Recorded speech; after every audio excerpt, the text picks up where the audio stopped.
Good morning, everyone. Myself, Ashu Sharma, Assistant Professor, Department of Computer Science and Engineering, Arya Institute of Engineering Technology and Management. Today, we will see filtering in frequency domain. So, let's we start with some basic properties. The very first is that it is not possible to make direct association between the specific components of image and its transform.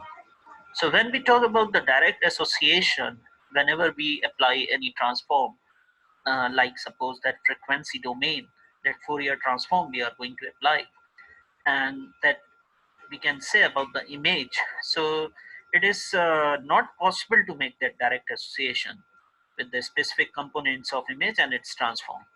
Second is the frequency is directly related to the rate of the change, because as we know that frequency domain, definitely we are talking about that continuous waveform. So there is a change. So rate of change which is directly related to the frequency. Next one is that frequencies in the Fourier transform are associated with pattern of intensity and its variation in an image. So frequencies in Fourier transform are associated with the pattern of the intensity variations in an image. This is very important that what sort of variations happen when we talk about that waveform that is present in an image, because signal might process in any form. It might be, you can say that sinusoidal continuous waveform, or it may be some waveform which is related to the handwritten character. So it all depends on that when we talk about that frequencies distribution, that variation in an image. Next point is that low frequencies corresponds to the slowly varying components of the image that moving away from the origin. This is also important when we talk about the low frequencies of specs and the high frequency of specs, because somehow we require filtering over their low pass filter or high pass filters, so that that processing signals will pass through that. So low frequencies corresponds to the slowly varying components of the image moving away from the origin. The next is that high frequencies corresponds to faster and faster gray level change in the image. Moving further away from the origin, you may say that age is abrupt change of the intensity. So whenever we talk about the image components, you talk about that color, texture, and edges. So definitely shape based recognition, in which we have that age as a characteristic. So there is a chance of abrupt change of intensity, and high frequencies corresponds to faster and faster gray level changes in the image. So age detection methods generally deals with the abrupt changes of intensity value of a pixel. Now see this diagram is here. We have this small fxy, which is an input image, and there is a pre-processing. Then it passes through the Fourier transform, and it becomes capital F of u comma v. Then it passes through a filter according to whatever that we have that outcomes from the Fourier transform. There is a filter which we also used at the time of that degradation and restoration concept. So h of ub, and then this h of ub and f of ub, it passed through the inverse Fourier transform, and finally we have a post processing and we get g of x comma y. Enhanced image, it means that in terms of the quality wise, image will improve when we have this g of xy as enhanced image that we get. So these are the steps that we can consider that is going to be operate when we talk about the filtering in frequency domain. So here is a term on real part of results. This is real part of results means to say when we talk about the that continuous image web form, or web form which is in the frequency domain. Generally, we have a complex number that we are going to use to represent that web form. So we have a real part and we have that imaginary part both. So here we are operating with that real part of that results. So post processing will occurs.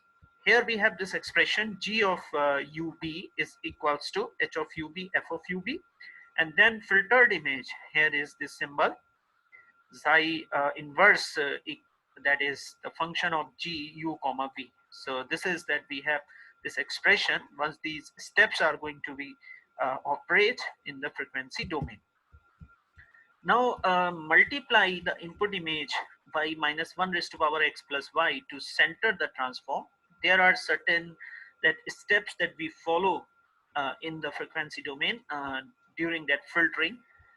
Next is that compute f of ub by dft, discrete Fourier transform of image that comes from this step number 1.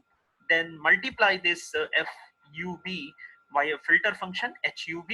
Then compute the inverse discrete Fourier transform that comes from that step number 3. Finally, the real part of the result is obtained and multiply the result by -1 raised to power x plus y.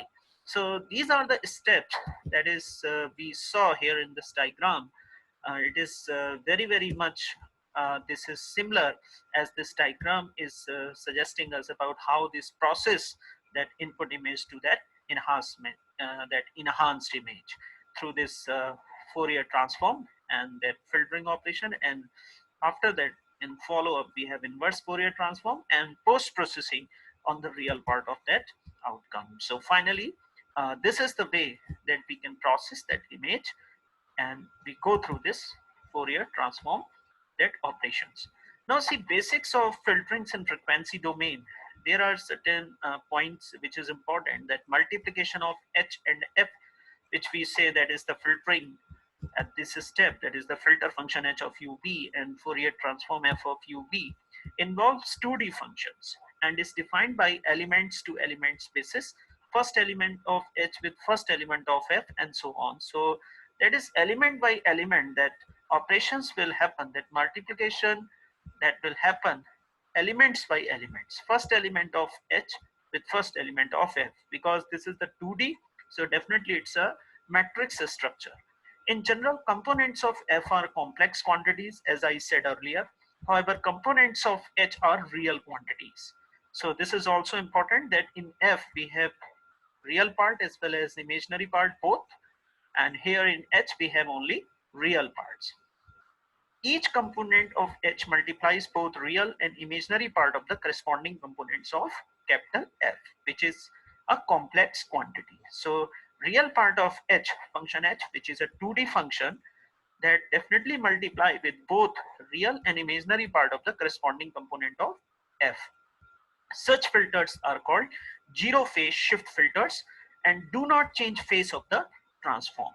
So this is from this session. Thank you very much for being with us. We saw basic steps of filtering in frequency domain. What are the pros of that filtering process in the frequency domain? Thank you so much.